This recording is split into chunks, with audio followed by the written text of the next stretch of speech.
La balado-diffusion de cette semaine est une présentation de JN Auto, vente et financement. Voiture presque neuve, plus de 35 véhicules électriques à partir de 50 $ par semaine. Il se fait beaucoup de recherche et développement et les batteries sont de plus en plus performantes.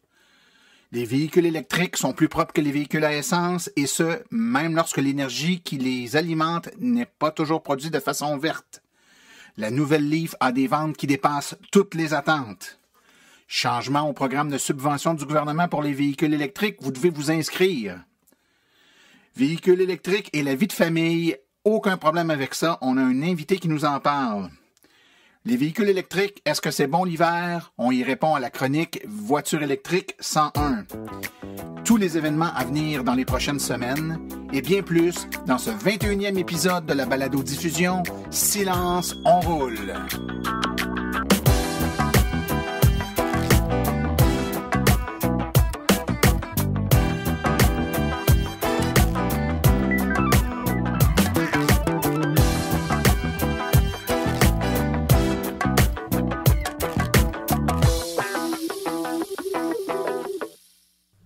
Bonjour tout le monde, j'espère que vous allez bien, que vous êtes en forme et prêts pour une nouvelle édition de la balado-diffusion Silence on roule. Vous avez sans doute remarqué que la photo, l'image du podcast a changé. C'est maintenant ma grosse face qui est illustrée sur la photo. J'avais eu des commentaires, des suggestions des auditeurs en lien avec l'icône là, qui représente la balado-diffusion. Donc, on a refait un petit peu le design et puis je pense que c'est un peu plus cohérent avec les images qu'on voit normalement sur les annonces là, de podcasts. Donc, c'est pas du tout par égocentrisme que c'est ma face qui est là. Mais ça va aussi quand même vous permettre de me voir la binette puis de me reconnaître quand vous allez me rencontrer dans des événements. Gênez-vous pas de venir me voir, me saluer. Ça va toujours me faire plaisir.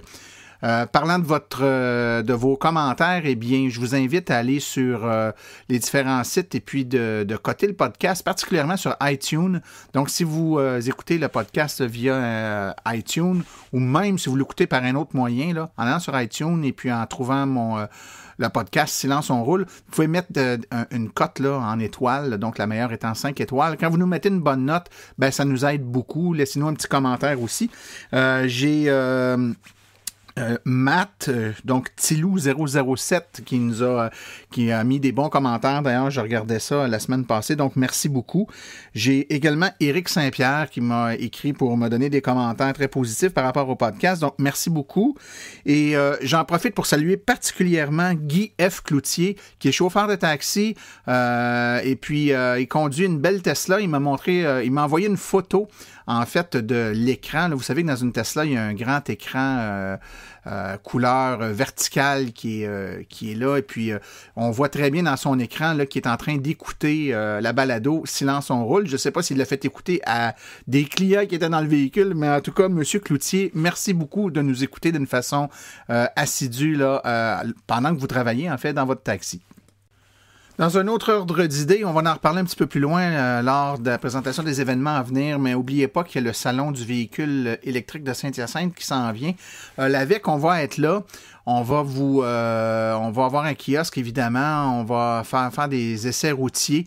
Donc, plusieurs bénévoles et personnels là, de l'équipe de direction de l'AVEC sera sur place. Je serai là également le samedi où j'aurai la chance d'offrir une conférence aux gens qui seront présents sur place où on va parler des véhicules électriques, mais particulièrement de l'association. On va parler de l'AVEC, là, faire comprendre un peu aux gens sur place ce qu'est l'Association des véhicules électriques du Québec, d'où on vient, qu'est-ce qu'on fait au quotidien, quelles sont nos actions, notre rôle et l'importance de supporter une association provinciale en lien avec toutes les interventions qu'on peut faire à promouvoir ou à démocratiser ou voire même influencer le débat des décideurs en ce qui touche de près ou de loin aux véhicules électriques.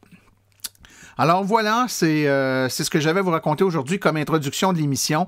On a une émission fort intéressante à vous présenter, autant du côté des entrevues que des chroniques, mais on va commencer tout de suite avec une revue de l'actualité dans le monde de l'électromobilité dans les dernières semaines.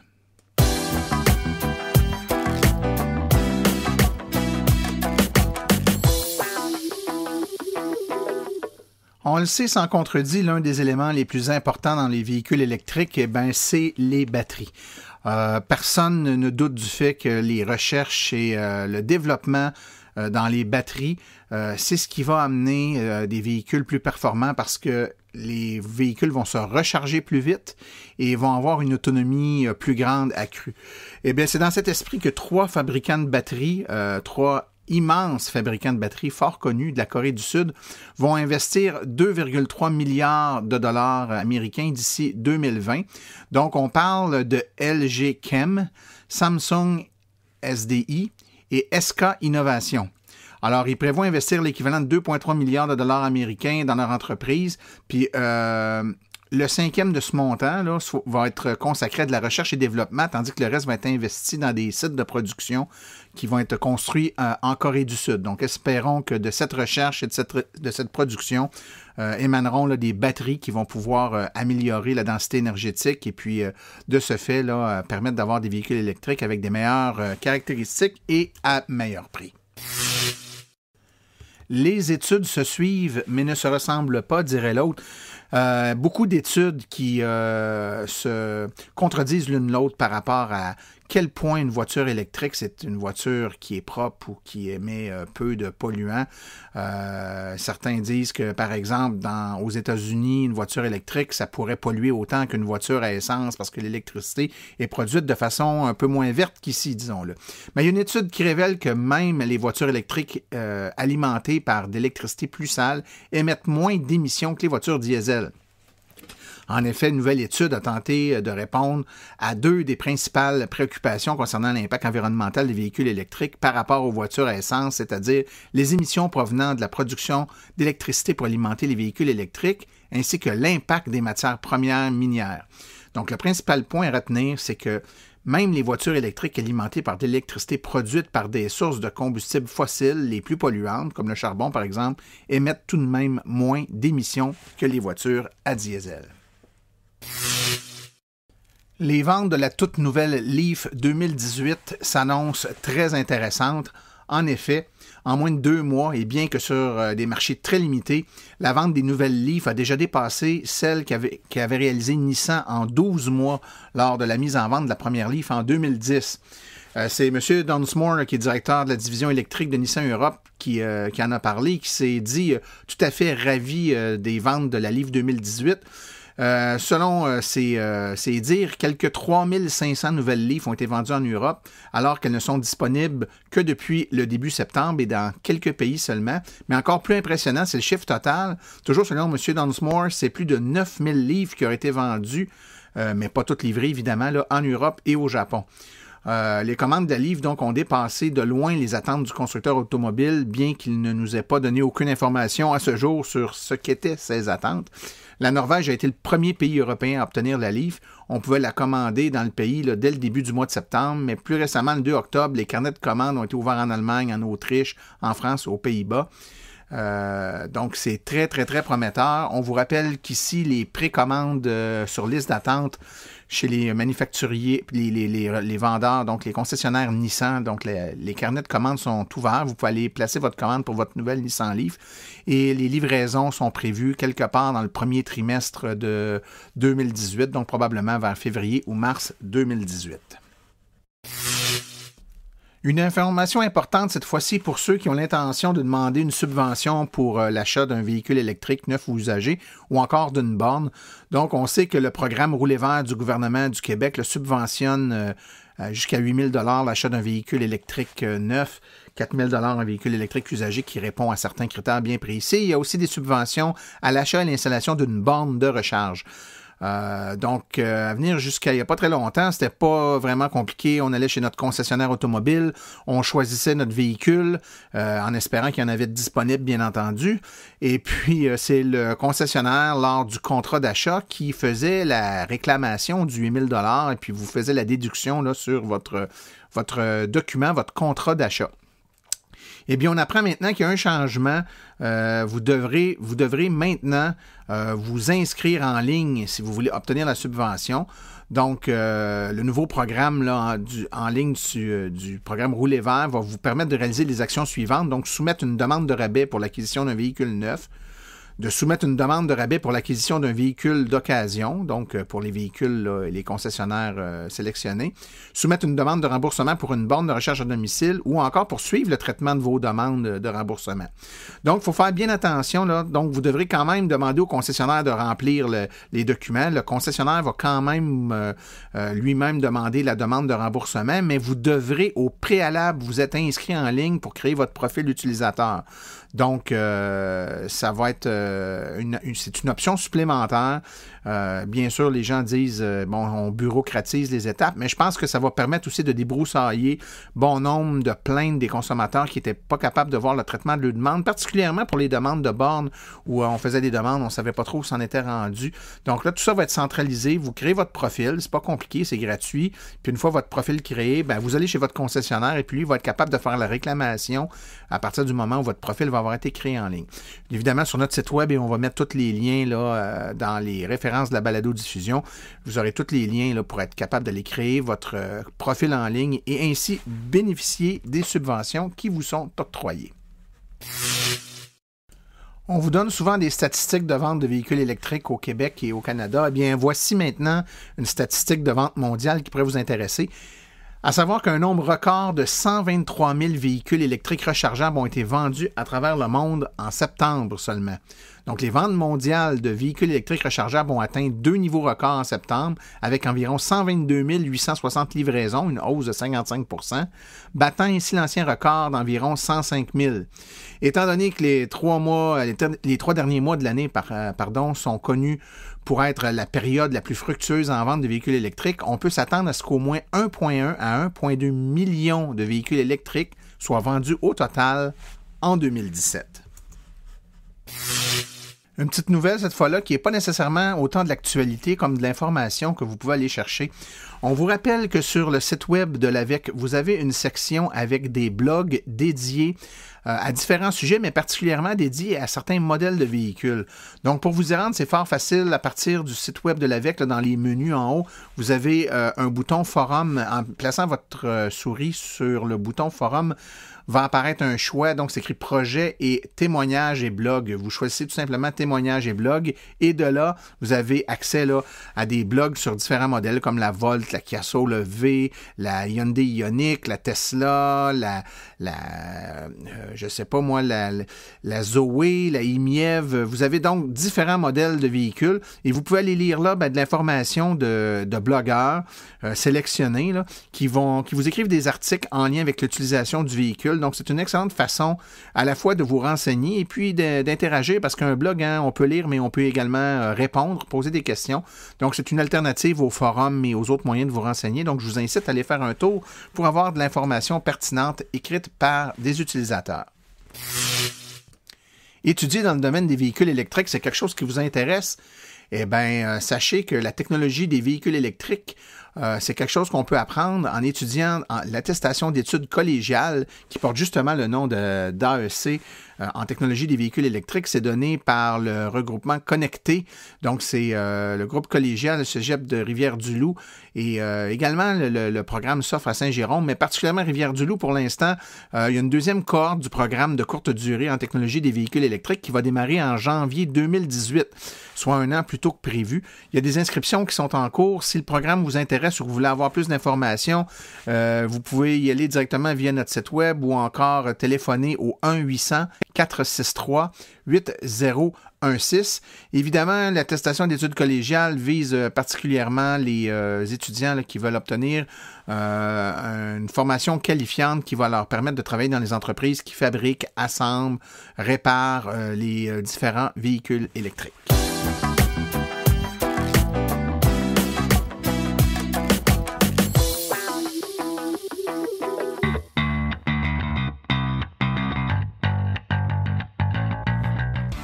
Vous êtes intéressé à faire le saut pour une voiture électrique?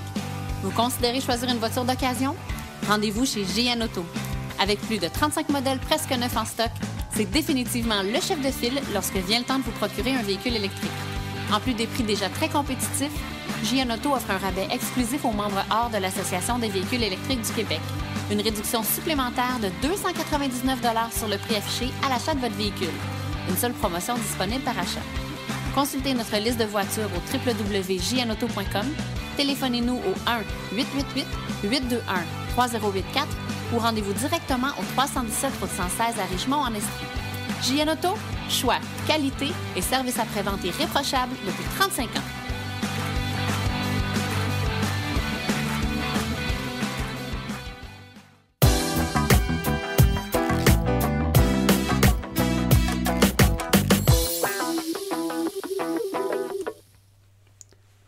Cette semaine, on aborde un sujet qui nous a souvent été demandé par plusieurs auditeurs et des gens qui viennent nous visiter lors de nos nombreux événements, c'est-à-dire des questions sur la conciliation vie de famille et l'utilisation d'un véhicule électrique.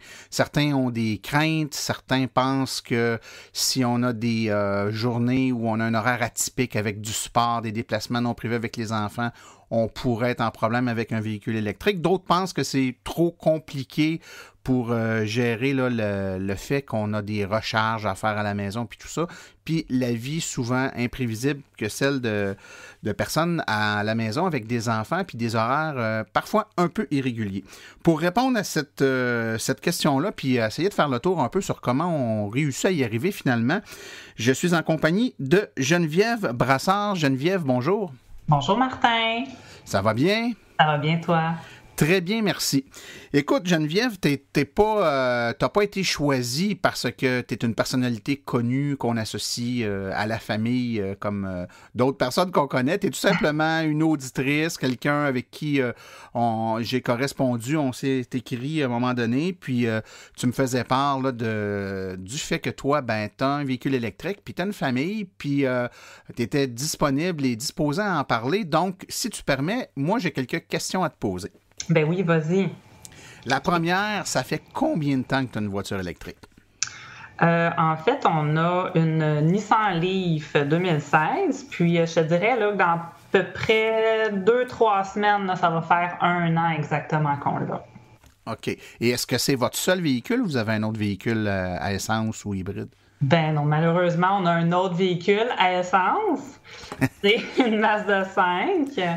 Ben c'est correct, hein? T'as pas à te sentir coupable. Ben, je me sens mal. Non, moi aussi, j'en ai un autre véhicule à essence. Moi aussi, j'ai une famille, puis quand je pars en camping avec 3 enfants, qu'est-ce que tu veux, dans une Leaf, ça rentre pas, là. Ça me prend une camionnette puis un toulet.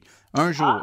Mais ça, va falloir qu'on s'en parle, là, parce que moi aussi, j'ai 3 enfants, puis moi aussi, je suis partie une semaine en camping avec la Leaf. Ouais, c'est ça. Ben, écoute, ça se fait, là. Ça se fait, mais je te dirais que moi, les enfants, ils vont il y en a une qui a 18 ans, là. Puis des fois, on voyage pas tout seul, hein. Fait qu'il y a bien du monde dans l'auto. Ça prend de la place. Donc, une Nissan Leaf depuis 1 an, et puis vous avez une autre voiture. Une autre petite question pour réussir à bien situer le tout, là, on sait que tu as 3 enfants. Est-ce que vous travaillez les deux à l'extérieur, donc vous devez quitter, par exemple, tous les matins avec les véhicules, puis vous revenez, ou vous avez travail pigiste à la maison, mélange des deux? En fait, mon chum travaille à Montréal, à Ville-Saint-Laurent, plus précisément. Donc, lui, chaque jour, il doit quitter, puis, bon, évidemment, il revient à la maison. Moi, je travaille de la maison, donc j'ai pas ce problème-là, si on peut dire. Et qui utilise la Leaf? C'est toi ou c'est ton conjoint? Non, c'est pas moi, malheureusement. Fait que toi, tu vas m'en parler, mais c'est pas toi qui as conduit. Oui, c'est exactement. Le fun, ça? Oui, mais c'est moi la plus sympathique des deux, ouais. Là, donc c'est ça qui... Ben, je suis certain que la bonne raison pourquoi c'est pas toi qui as conduit, c'est parce que vous prenez celui qui fait plus de kilométrage puis c'est lui que vous le faites rouler électrique. C'est une très bonne raison. Exactement. Juste ça, c'est une bonne raison. C'est la raison pour laquelle c'est moi qui conduis la Leaf également chez nous. Ben écoute, mon chum, il fait environ là, 52 km à l'aller et un autre 52 au retour pour revenir à la maison. Donc oui, c'est lui qui fait définitivement beaucoup plus de kilométrage que moi. OK. Et le changement ou la décision, ce qui vous a amené là, à dire, ben OK, on fait le saut, il y a une de nos deux voitures qui va être électrique. Qu'est-ce qui vous a amené à faire ce changement-là? En fait, je te dirais que c'est vraiment pas moi. Moi, il a fallu que mon chum me convainque fortement là, de passer à l'électrique. Je n'étais pas du tout convaincue il y a de cela presque 2 ans. Là. Ça lui a pris une bonne année à me convaincre. C'est un scénario qui m'est familier. J'étais sceptique parce qu'en fait, dans le fond, c'est pas moi là, qui allais l'utiliser, la voiture, là, c'est principalement lui. Puis lui, ben, il n'y a pas de borne de recharge à son travail. Donc là, fallait quand même y penser sérieusement. Il fallait qu'il y ait assez de kilométrage puis assez de batterie, là, comme qu'on dit, là, pour pouvoir se rendre et revenir. Là. Et puis, dis-moi, le fait que, OK, tu dis que pas que tu as résisté, mais tu avais besoin d'être convaincu un petit peu, là. Ouais. Le fait que vous aviez quand même un deuxième véhicule, lui, à essence, qui aurait pu servir là, dans le cas d'une journée où il y a un déplacement plus grand ou qu'il y a quelque chose de pas prévu, est-ce que ça a été pour vous je dirais quelque chose de rassurant, c'est-à-dire qu'il y avait un backup, là, il y a une auto à essence si jamais on est mal pris? En fait, c'est surtout notre... on s'était dit que ça serait le backup pour l'hiver à moins 40, disons. Okay. Quand peut-être qu'il va-tu se rendre, il va-tu pas se rendre, y a-tu, tu sais, avec la batterie, le moins 40, il fait tellement froid dehors l'hiver. Donc, on s'était dit, au pire, tu prendras mon auto, puis coudonc, tu sais, c'est pas grave, là. Exact. Mais puis dans les fêtes, c'est-tu arrivé souvent? En fait, c'est jamais arrivé. Je sais pas si c'est son orgueil de mâle qui a fait non, c'est pas vrai que je vais prendre le véhicule à essence, ou si, tu sais, vraiment, ça n'a pas à donner, mais non, ça a très bien fonctionné l'hiver passé, oui. OK. Écoute, je pense que tout au long de l'entrevue, je vais pouvoir dire à chaque fois que tu vas nous expliquer quelque chose, je vais pouvoir dire ça s'est passé pareil chez nous parce que nous aussi, c'est la même chose. Puis moi, il faut juste se rappeler que ma première Leaf, je l'ai eue en 2011, là, donc dans les premières générations de Leaf, ça avait moins d'autonomie et la voiture t'a pas mal plus affectée par le temps froid. Ouais. Puis moi aussi, là, j'ai pas eu ben à faire de courbettes là, pour prendre l'autre voiture finalement. Petite question, à partir du moment où le saut a été fait, la voiture a été achetée, vous avez pris le temps, de l'apprivoiser, vous avez passé les premières semaines, premiers mois avec l'espèce de stress continuel à regarder comment il reste d'autonomie, on va-tu se rendre. Puis à un moment donné, on slack un peu, on réalise que finalement, on commence à connaître le véhicule, c'est un peu moins peurant, puis on sait qu'on va se rendre. Est-ce qu'il y a des éléments ou je dirais de la routine que votre famille avait par rapport au déplacement qui a dû être ajustée ou qui a changé quand vous avez fait le saut vers l'électrique?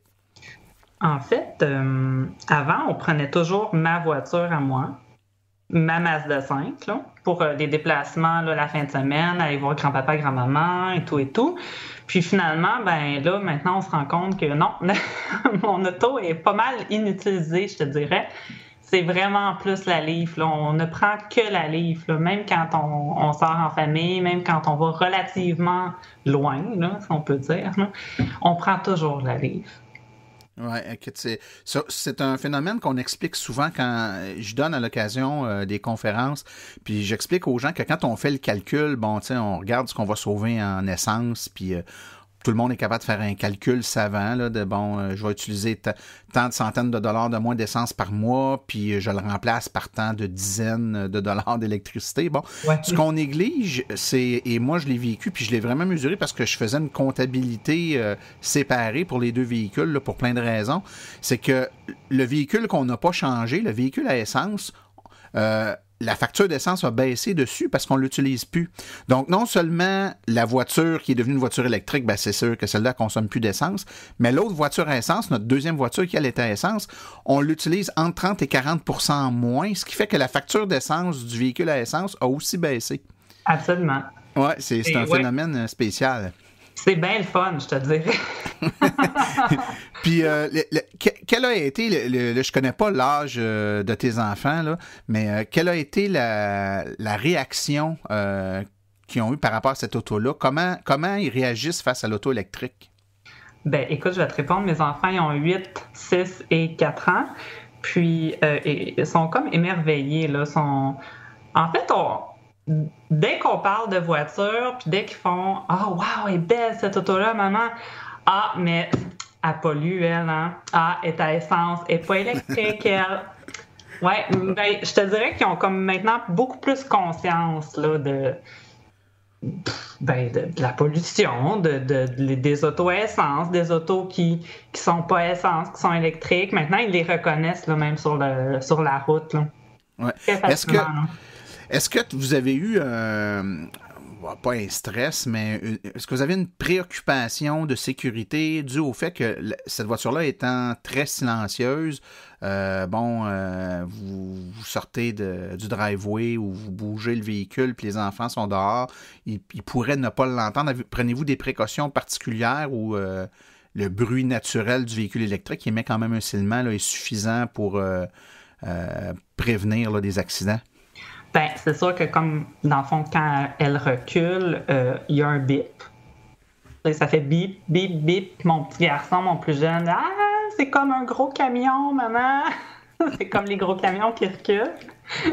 Mais non, sinon, c'est vraiment juste le petit silement. Là, moi, je l'appelle ma balayeuse. Là. Je trouve que ça ressemble un peu à un bruit de balayeuse. Ouais.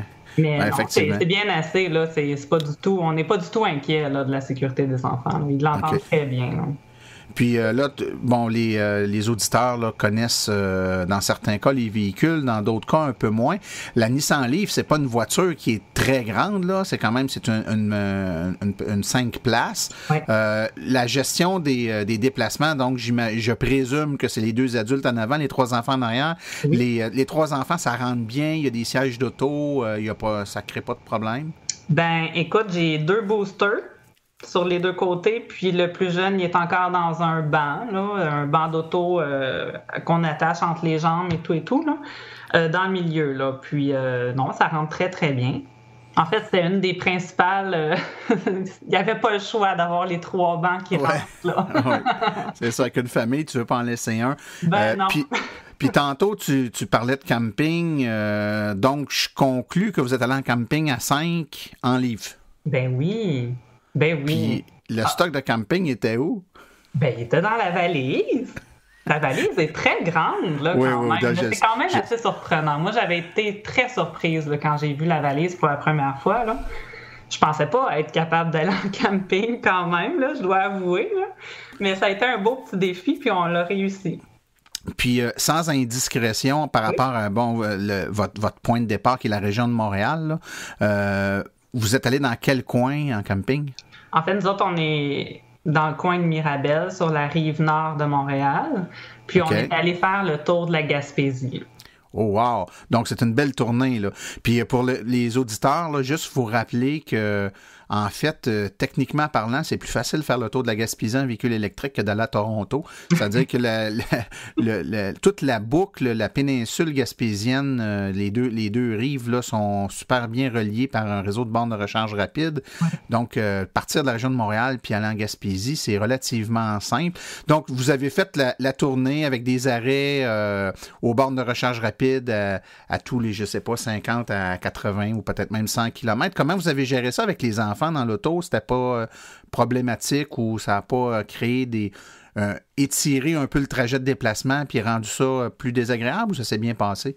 Non, ça s'est très bien passé. Je te dirais que, en fait, de toute façon, il faut se dégourdir les jambes. Là. Au bout d'un moment, là, à un moment donné, là, on se tape un peu tous sur les nerfs là, dans l'auto, puis il est temps qu'on sorte, là, faire un petit tour puis aller se promener. Donc, dans le fond, ça coïncidait, là, même les arrêts pipi, là, on les faisait coïncider avec nos arrêts de recharge, puis ça a très, très bien été. Là. Il y a une seule borne qu'on n'a pas pu recharger. Puis, finalement, ça a été correct. Là, on avait quand même assez de batterie pour se rendre à l'autre après. Là, donc, ça a bien été.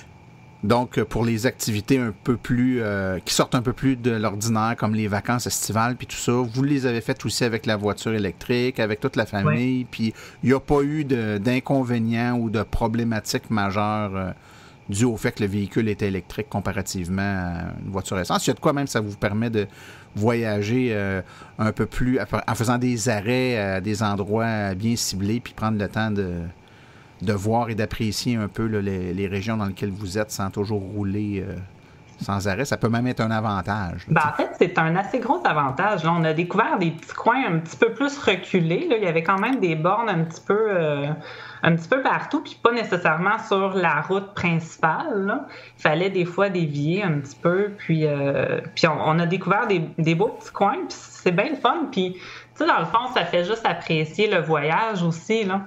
Parce que c'est pas juste la destination, le but là, d'aller en voyage, c'est le voyage en tant que tel. Oui. Tout à fait. Oui, vas-y. Écoute, je vais te ramener, on va revenir un peu plus sur la vie de famille au quotidien.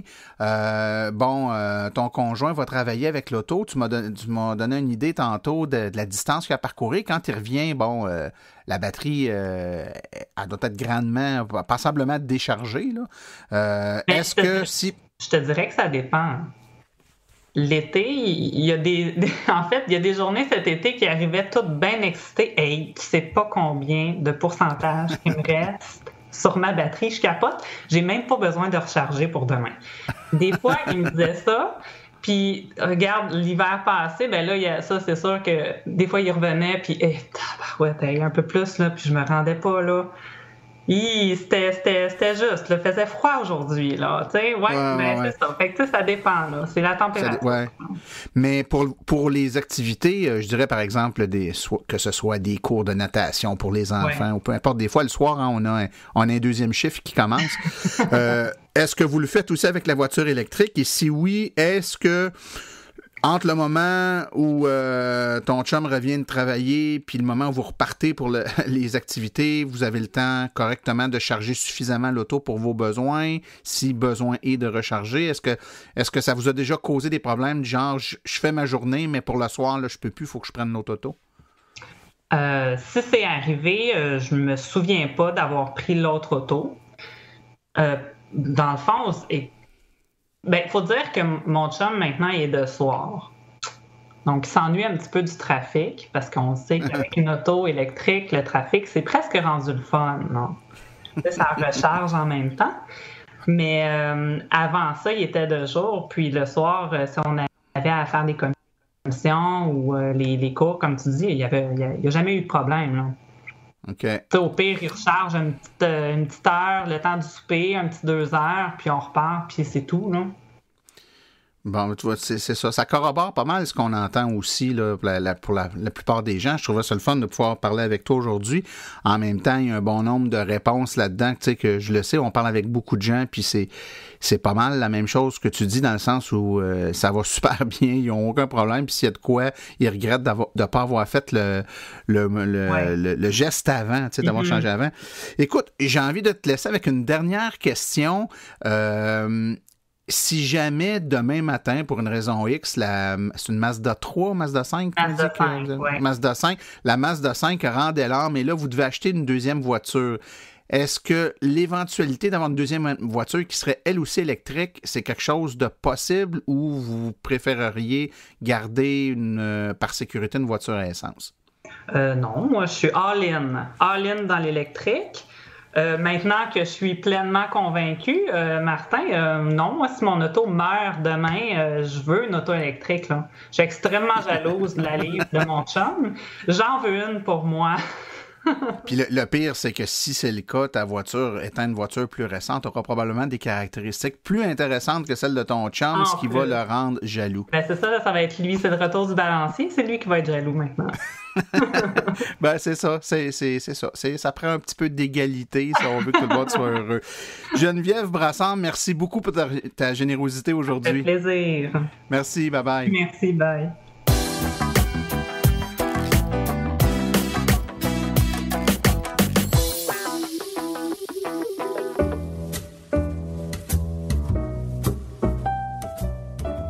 Vous avez une entreprise qui œuvre dans le domaine des voitures électriques. Vous aimeriez faire de la publicité là où l'auditoire est constitué à 100% d'adeptes de véhicules électriques? Écrivez-nous à info@aveq.ca afin d'avoir toutes les modalités de publicité, autant dans la balado-diffusion que sur notre site web et nos autres médiums.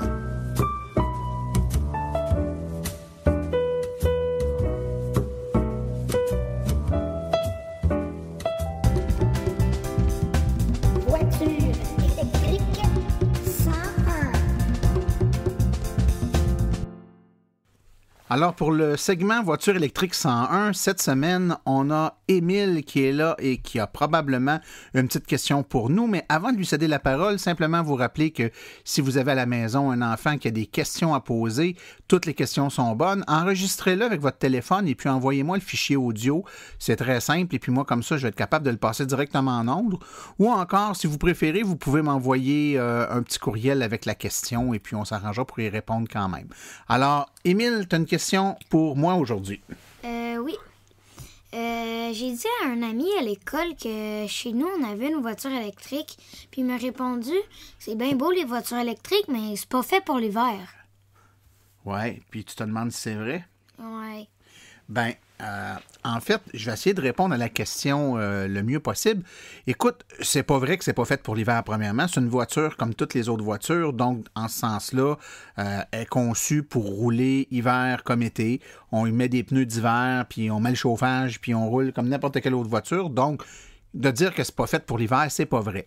Maintenant, ce qui est vrai, cependant, c'est qu'une voiture, qu'elle soit électrique ou à essence, soit dit en passant, est toujours moins efficace quand il fait froid. C'est-à-dire que, par exemple, ta voiture à essence l'hiver, si tu mesurais précisément la quantité d'essence que ça prend pour parcourir, par exemple, une distance de 100 km, ben, tu vas te rendre compte que ça prend plus d'essence quand il fait moins 20 degrés que quand il fait plus 20 degrés, tout simplement parce que, un, l'auto est moins efficace, puis deuxièmement, on prend de l'énergie aussi qu'on utilise à faire autre chose que faire avancer le véhicule, en l'occurrence, à chauffer le véhicule. Donc, plus il fait froid, puis plus on doit chauffer le véhicule, bien évidemment, plus on perd de l'énergie. Dans le cas d'une voiture électrique, ça paraît peut-être plus, surtout avec les voitures de première génération, les voitures qui ont une capacité là, plus faible, parce que, tu sais, sur une voiture qui a, je sais pas moi, 600 km d'autonomie, une voiture à essence, que tu perds 30, 40, 50 km d'autonomie parce qu'il fait froid, ça paraît pas trop.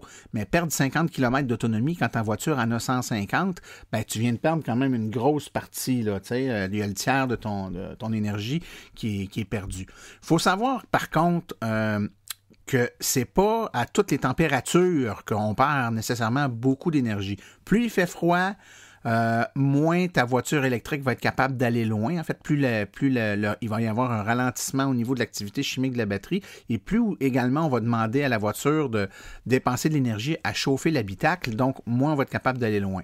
C'est sûr qu'à une température, je sais pas moi, de 5 degrés, 0 degrés, moins 5 degrés, on perd pas beaucoup d'autonomie. À moins 10, moins 15, on commence à en perdre plus, là, tu sais, puis à moins 20, moins 25, moins 30, ben là, c'est sûr que là, on en perd beaucoup. Alors, pour répondre à ta question, Émile, est-ce que la voiture est faite pour l'hiver? Oui. Est-ce qu'elle est moins efficace l'hiver en termes d'autonomie? Ben, c'est sûr, comme une voiture à essence, en fait. Sauf que si on a une voiture électrique qui a une faible autonomie, ben, ça va être un petit peu plus handicapant. Moi, je te dirais que la meilleure façon d'être certain, c'est quand on choisit notre voiture, il faut s'assurer que dans les pires conditions d'hiver, ben, la batterie de notre voiture nous permet de nous rendre là où on a besoin d'aller. Par exemple, si c'est notre voiture pour aller travailler, ben, il faut s'assurer que notre voiture a assez d'autonomie, même lorsqu'il fait moins 20 degrés. Comme ça, on ne sera jamais pris hiver comme été. Puis pour le reste, ben, on profite d'une belle conduite, d'une voiture chaude et puis d'une conduite tout à fait silencieuse. Est-ce que ça répond à ta question? Ouais. Ben, merci beaucoup. Puis si tu as d'autres questions, tu ne te gênes pas. OK. Bye. Alors, si je vous répète une dernière fois, si vous avez des enfants à la maison qui ont des questions, vous ne vous gênez pas de me les envoyer, puis on y répond avec grand plaisir. Tout de suite après la pause, on écoute les activités à venir dans le monde de l'électromobilité pour les prochaines semaines.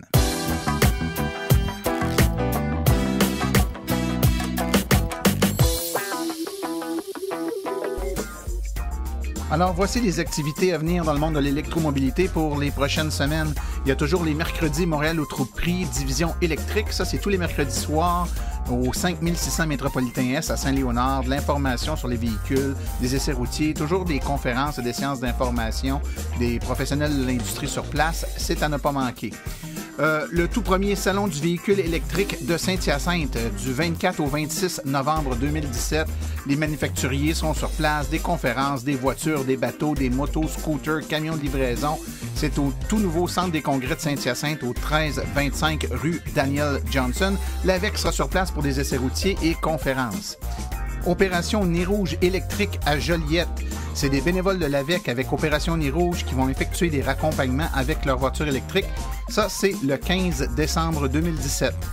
On s'en va maintenant avec des événements un peu plus loin en 2018, l'Assemblée générale annuelle de l'AVEQ, le 21 avril 2018. Les détails vont suivre, mais tous les membres en règle de l'AVEQ sont invités à participer, à voter évidemment pour les élections, mais également à participer à la journée qui est toujours remplie d'informations et de conférences. Il y a le Salon du véhicule électrique de Montréal, 2e édition, qui aura lieu du 20 au 22 avril 2018. Évidemment, des conférences, de l'information et des essais routiers.